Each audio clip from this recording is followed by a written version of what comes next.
Alors bonjour à toutes et à tous, rebonjour Hassan Boni. Bonjour José, bonjour à toutes, bonjour à tous. Alors aujourd'hui, dans la continuité de tes travaux, nous allons parler d'un très très grand génie, je crois savoir, de Monsieur Nikola Tesla. Affirmatif José, c'est un sujet qui est magnifique, un des plus grands qui, euh, qui ne cessera jamais d'être invoqué, tant par le génie du personnage et jusqu'à son histoire, puisque nous utilisons quotidiennement tout ce dont il a inventé et nous avons différentes techniques, différentes machines que nous utilisons quotidiennement sans que nous en apercevions. Bien sûr. Et donc ma première question est la suivante, Hassan. Peux-tu nous parler justement brièvement de la vie de Nikola Tesla et plus ou moins de son œuvre? Alors, Nikola Tesla est né en 1856. Je crois que c'est en Serbie. Il est issu d'une famille très modeste. Son père était prêtre. Sa maman, qu'il aimait, qu'il affectionnait énormément, était une personne très, très, très ouverte, avancée dans son temps. Et Tesla s'est pris très jeune pour tout ce qui est technique, tout ce qui est courant électrique. Et d'ailleurs, après ses études en Croatie, je crois que c'est en Croatie ou en Bosnie, il est parti à Paris. Et de Paris, il est parti aux USA. Voilà. Alors, bien D'accord. sûr, Oui, parce que je crois savoir que, il faut le souligner ici, c'est extrêmement important. Ces travaux ont été récupérés et je crois savoir il a été cloîtré dans un hôtel au restant de sa vie où il donnait à manger aux pigeons, comme on dit. Hein. oui, bien sûr, parce que dans sa vie, bien sûr, toutes les inventions dont que nous utilisons aujourd'hui, sans nous en rendre compte, nous avons toutes les génératrices. D'ailleurs, si nos portables, nos ordinateurs fonctionnent, c'est grâce à ces inventions. Euh, Bien sûr, avant d'être cloîtré, il a travaillé avec Thomas Edison, qui c'est lui qui l'a mis un peu plus ou moins dans l'ombre. Pourquoi? Parce qu'il s'est octroyé ses inventions. Parce que tout à fait au début, il disait que le courant électrique alternatif comme Tesla avait inventé était pas bon pour la santé, pour l'être humain. Alors, bien sûr, ils avaient fait tentative d'expérience, notamment en électrocutant un éléphant. Je ne sais pas si tu en as déjà entendu parler de ça. Non, non, non. Voilà, c'était Thomas Edison. Alors, avant lui, avant Tesla, on utilisait du courant continu. Alors, le courant continu, lui, a tendance à faire chauffer les fils et à perdre de son intensité. Alors, c'est là que Nikola Tesla, lui, a inventé le courant alternatif. Et notamment, toutes les génératrices que nous avons aujourd'hui, parce elles n'ont guère évolué, c'est toujours les mêmes techniques, les mêmes bases. Nous avons aujourd'hui encore dans d'autres domaines, parce il a déposé presque, je crois, 1000 brevets. C'est quand même quelque chose de considérable. Bien sûr. Euh, Aujourd'hui, nous utilisons encore ces technologies, soi-disant pour les satellites, soi-disant pour transmettre les images, transmettre les ondes. D'ailleurs, je crois que c'est lui qui avait inventé euh, la transmission par radio, déjà à son époque, et ça avait été repris par Marconi. Et c'est après sa mort qu'on lui a octroyé les brevets. Peux-tu nous dire ce qui t'a poussé à reprendre ces travaux, Hassan? Eh bien, Nikola Tesla, pour moi, représente une icône, une idole, et j'ai toujours été fasciné par son travail. Alors, bien sûr, au départ, je pensais que c'était quelque chose de très simple, pas très, très, très compliqué, mais quand on s'aperçoit que la matière, le courant électrique et l'énergie ne font en réalité qu'un ensemble, un tout. Et ma fascination pour Nikola Tesla a fait que j'ai essayé de comprendre un peu comment il a acheminé, comment il a compris que la, la création et la génération du courant électrique. Alors, il y a différentes manières. Alors, lui, il a essayé le son, il a essayé la force, puisqu'il avait inventé une turbine. Alors, cette turbine qui est encore aujourd'hui exploitée dans l'aéronautique, c'est exploité dans l'hydraulique, c'est-à-dire dans les barrages, et dans diverses technologies telles que les pompes à eau.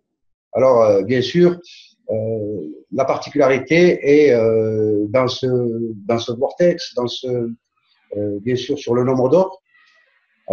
Alors sur Tesla, sur sa période, quand il a vécu, il a rencontré les plus grands de nos scientifiques.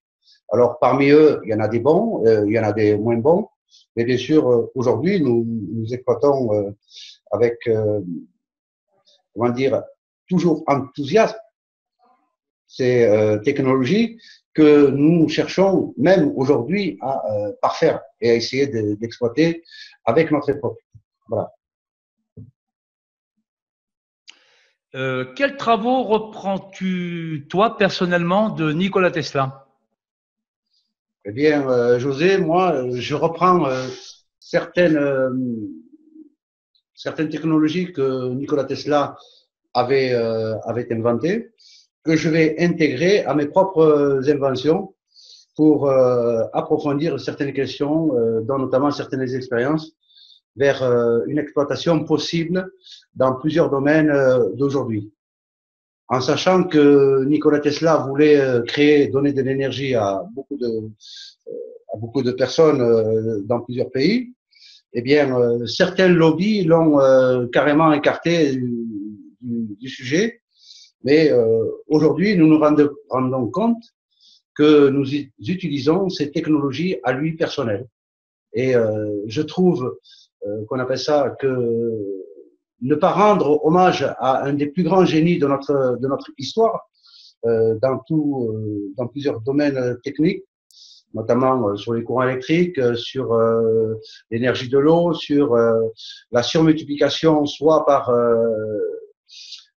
bobinage, c'est-à-dire des transformateurs. Alors, dans ces transformateurs, si nous n'avons pas refroidi suffisamment l'embobinage, si nous n'exploitons pas les énergies qui nous sont aujourd'hui possibles grâce au vide, grâce au froid, il est évident qu'il faut exploiter certains domaines encore mal jusqu'à aujourd'hui dirigés par certains. Alors, je voudrais vous parler de mon générateur à hydrogène. Alors, c'est un générateur qui casse la molécule d'eau par un simple courant électrique. Alors, bien sûr, cet hydrogène et cet oxygène peut être possible, c'est-à-dire si nous arrivons à le stocker dans des réservoirs soit séparés, soit combinés, c'est-à-dire liés entre eux, c'est-à-dire l'hydrogène et l'oxygène, eh bien, en alimentant un moteur Stirling qui, lui, n'utilise que une culasse dans laquelle on fait chauffer de l'air qui reste confiné et permanent.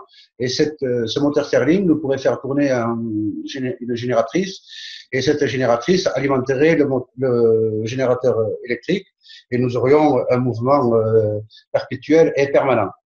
Alors, il est évident que, comme le disait Nikola Tesla, il n'est pas possible de générer du courant juste par l'air, mais en créant des machines, en créant des appareils que nous avons déjà, qui existent déjà, on pourrait générer de l'énergie à profusion et pour tous.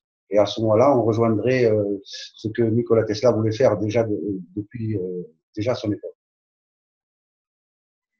Alors, dans mes générateurs, j'ai le générateur à surmultiplication, c'est-à-dire sur une utilisation hydraulique, pas de l'eau, hein, c'est de l'huile carrément hydraulique qui est sur un circuit complètement fermé, avec des pompes hydrauliques qui va actionner des vérins à surmultiplication hydraulique et qui vont alimenter une turbine.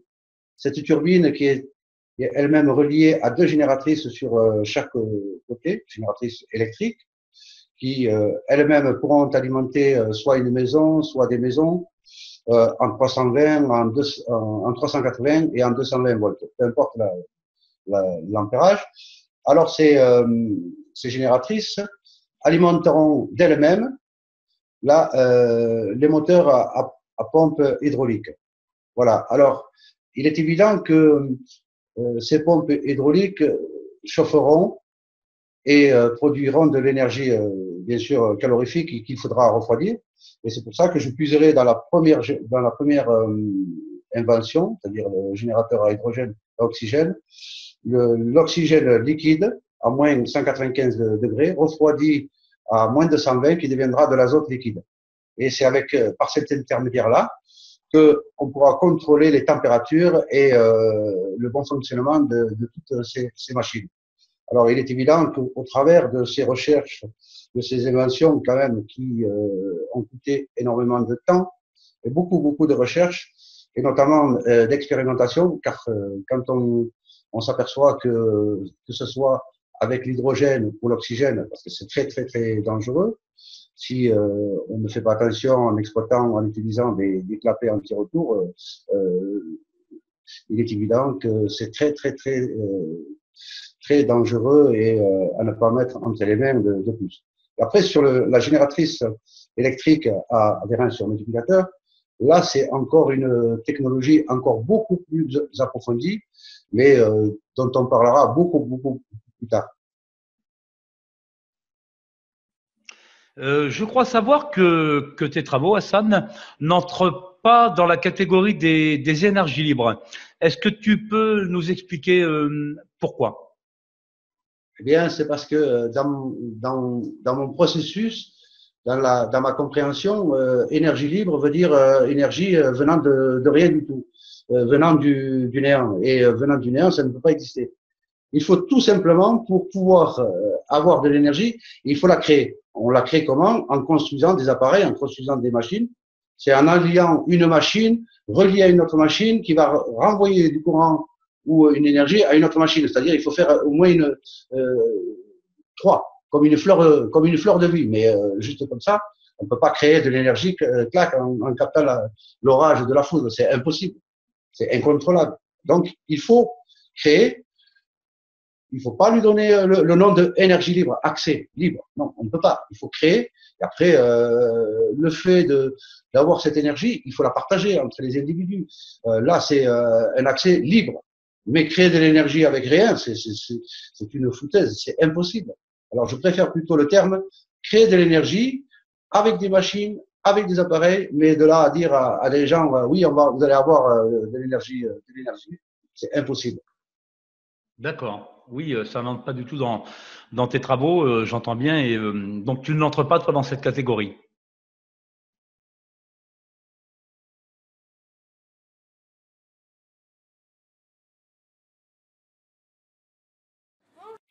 Voici le générateur que nous avons fabriqué avec mon père.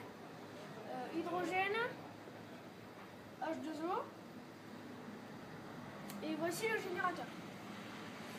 D'où sort l'hydrogène. Ici. Bon. C'est un électrolyseur. Et voilà un bulleur.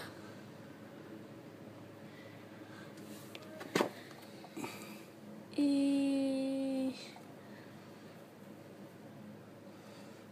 les tuyaux que vous pouvez voir qui remontent dans le bulleur.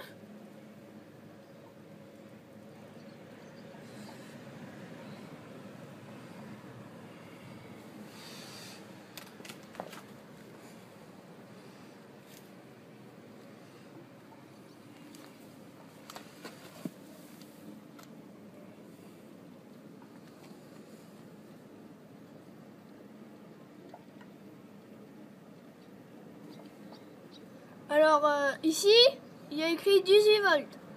Ça marche avec 18 volts. Pas plus. C'est une machine industrielle.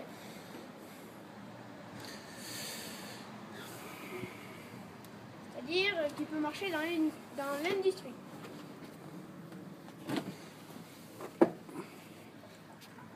Alors, ce que vous voyez là, c'est la tension d'hydrogène qu'il y a dans le réservoir. Ici.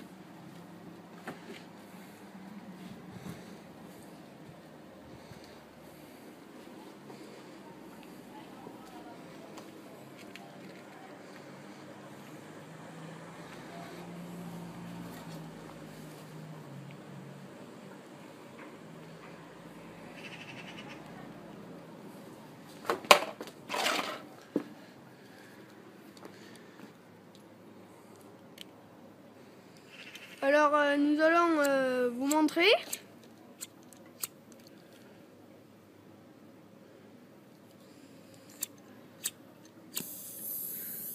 Regardez le bois. Vous voyez déjà que l'hydrogène, ça rigole pas. Alors, je ne sais pas si vous voyez un peu la buée que ça fait. Ça marche rien qu'avec de l'eau.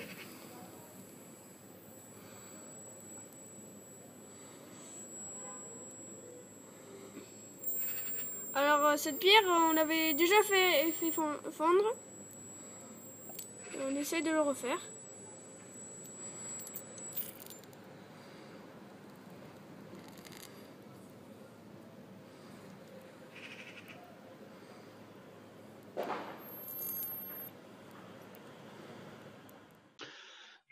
Je crois savoir que Gustave Eiffel et Nikola Tesla étaient contemporains de leur époque. Et peut-on y voir ici une relation sur leurs travaux différents? Et est-ce que la Tour Eiffel, Hassan, ne serait qu'un prolongement d'un des travaux de Nikola Tesla avec l'apport de Gustave Eiffel? Bien sûr, ils se connaissaient très bien, car en sachant que l'un habitait les États-Unis et l'autre était en France et était engagé, par exemple, Gustave Eiffel était engagé dans plusieurs énormes chantiers et il voyageait souvent aux USA. Et d'ailleurs, ayant vu la tour que Nikola Tesla avait construite pour transmettre le courant électrique, et ayant vu les avancées technologiques dans lesquelles il avançait, Gustave Eiffel s'intéressait énormément à la transmission par l'air des ondes radio.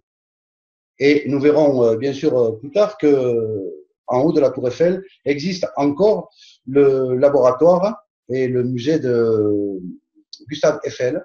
D'ailleurs, longtemps après que l'exposition universelle fut finie, il continuait à faire ses expériences pour capter les ondes radio. Alors, je vais revenir à Nikola Tesla, ayant, avant l'exposition universelle de 1989, il avait énormément avancé dans ses recherches technologiques pour la transmission du courant par l'air, c'est-à-dire par des ondes. Eh bien, en sachant que la Tour Eiffel repose sur quatre piliers qui sont enfoncés très profondément dans la base et vraiment bien en dessous du niveau de la Seine. Alors, bien sûr, dans ces piliers, vous avez les différents ascenseurs qui faisaient monter les visiteurs. Et ces ascenseurs ne sont que des vérins hydrauliques qui fonctionnent encore aujourd'hui. Alors, pour parler du courant électrique, aujourd'hui, quand vous allez à la Tour Eiffel, vous la sentez vibrer. Elle résonne. Donc, elle capte le courant électrique et ce courant électrique, il est transmis directement dans le sol. Et Nikola Tesla en savait déjà beaucoup à son époque. Et chose certaine, c'est que il y en a beaucoup qui se gardent de ne pas vous en révéler les secrets. car déjà à l'époque, ils captaient le courant électrique de l'air. D'accord. Donc, ce que tu es en train de nous dire, extrêmement étonnant. Donc, mais c'est un travail aussi que j'avais fait en amont, Hassan, et ce qui rejoint une de mes théories, évidemment. Tu nous dis donc que la Tour Eiffel émet un champ donc magnétique pour toi ou quelque chose de vibratoire, quelque chose de tellurique, ou bien finalement encore autre chose que nous ne savons pas encore actuellement. Eh bien, la Tour Eiffel, elle capte une énergie.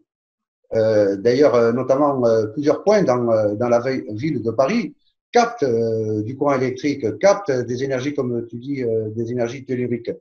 Alors, en sachant que même Monsieur François Mitterrand a fait construire l'arche de la Défense sur des points telluriques, sur des points bien calculés. Et toute leur construction, notamment la pyramide du Louvre, comme la bibliothèque de Paris, eh bien, ne sont pas là par hasard. Elles sont dans le même alignement que la basilique du Mont-Saint-Michel. Ah, d'accord. Oui, donc c'est un méridien, Hassan, c'est ça? Bien sûr, c'est un méridien et sous la ville de Paris, qu'est-ce qui existe réellement? Parce que vraiment, quand on voit la presqu'île où est la cathédrale Notre-Dame, eh bien, on croirait presque l'œil d'Osiris. Oui, certains y voient un clin d'œil des Illuminati, apparemment. Oui, mais Isis, c'est tout à fait possible. Donc, si je comprends bien, Hassan, tu vas partager le fruit de ton travail à toute l'humanité, et ceci gratuitement. N'as-tu donc pas peur de subir des pressions ou en subis-tu toi actuellement? Est-ce que tu peux nous en dire un peu plus? Partager avec tout le monde gratuitement, c'est un mot un peu universel, mais ceux qui auront la possibilité ou qui pourront en bénéficier, moi je suis prêt à partager. Seulement, encore faut-il créer de l'énergie, mais aussi ne pas l'exploiter contre l'humanité. C'est-à-dire qu'il ne faut pas en tirer des bénéfices exorbitants, tels que le système actuellement le fait. Alors, il faudrait créer les appareils et en même temps recréer, partager cette connaissance et ainsi de suite. Parce que sinon, on n'avancera jamais.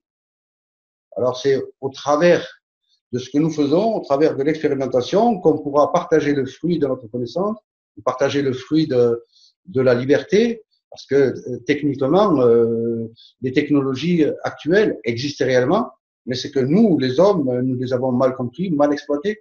Parfois même, ce n'est qu'un frein à l'humanité. Bien sûr.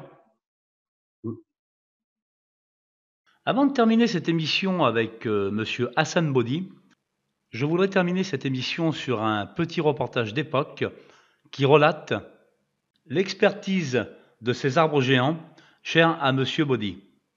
Et par là même, je vous dis à très bientôt pour une nouvelle porte ouverte. Il y a une vingtaine d'années, Roland Marcandella a racheté une ancienne graniterie à Thiéphos pour vivre pleinement sa passion, celle de travailler des bois vieux de plusieurs millions d'années. Eh bien non, ce n'est pas du granit, ce n'est pas du marbre, c'est tout simplement un fossile d'arbre. Vous voyez, c'est un arbre qui a 200 millions d'années. Je vais vous le mouiller, on va voir un petit peu la texture du tronc. Là, les couleurs apparaissent et on voit très bien le cœur de l'arbre, les anneaux de croissance. Vous voyez, c'est un arbre qui a poussé il y a 200 millions d'années. Donc ça, c'est le début du dinosaure. Hein. Ils imaginaient que les dinosaures ont pu se frotter contre l'écorce ou manger les petites brindilles de cet arbre-là. Ça servait de nourriture au premier grand dinosaure.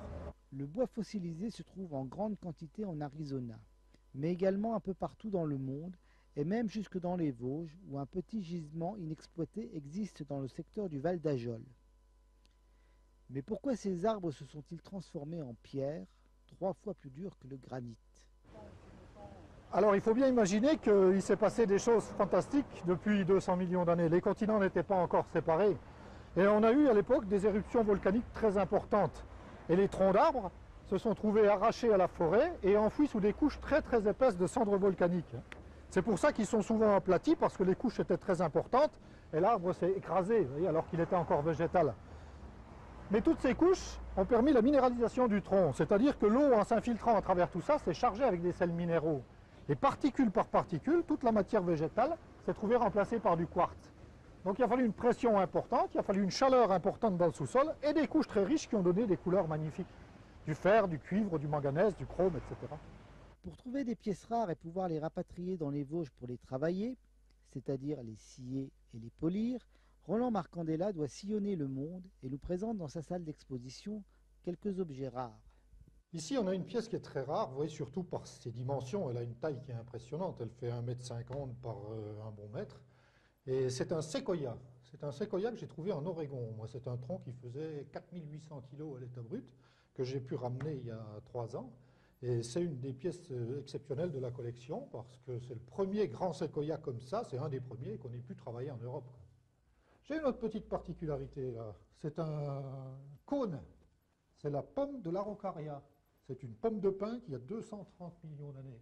Et ça, c'est très émouvant, parce que là, on a la partie naturelle, mais cette pièce, si on la coupe, on retrouve à l'intérieur toutes les petites graines. Et ça, c'est très émouvant. 230 millions d'années, on retrouve l'origine de l'arbre. C'est très beau, ça, très beau et très rare. Ça vient de Patagonie.